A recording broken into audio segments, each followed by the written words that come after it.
तुम्हाला असे म्हणजे आता हे आपण 3-4 संगीतकारांच्या बद्दल बोललो, पण तुम्हाला सगळ्यात म्हणजे खूप कुतूहल ज्याच्याबद्दलचं निर्माण झालं असा संगीतकार कोण होता? तो यांच्यापैकी आहे का आणखीन? मी सुरुवात 15 संगीतकारांपासून केली, पण नंतर मी अनेक संगीतकारांचा जेव्हा अभ्यास केला तेव्हा मला लक्षात आलं की हे काम यांनी काम केलेलं इतकं मोठं आहे. आणि दुर्दैवाने अनेकांनी नौशाद साहेबांच्या बद्दल असं नकारार्थी लिहिलं होतं की तेच केलेलं आहे, मग रागावरच आधारित चाली आहेत, त्यात काय कोणी बांधेल, राग माहीत असल्यावर चाली बांधणं सोपं आहे. पण मला एकच मी करत होते नेहमी, मी कधीच पूर्वग्रह ठेवला नाही. प्रत्येक संगीतकाराचा मी नव्याने कुणाचंही आधी काही न ऐकता मी अभ्यास केला.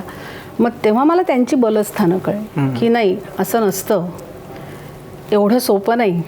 चालीवर गाणं म्हणजे रागावर गाणं बांधणं वरकरणी तुम्हाला सोपं वाटतं. आज तेरे सुर और मेरे गीत दोनों मिलकर बनेगी प्रीत, तेरे सुर और मेरे गीत. तुम्हाला काय जाणवतं यातलं? आधी माधुर्य येतं तुमच्या पुढे, त्या चालीला किती सुंदर स्वरतर्क आहे हे बघा.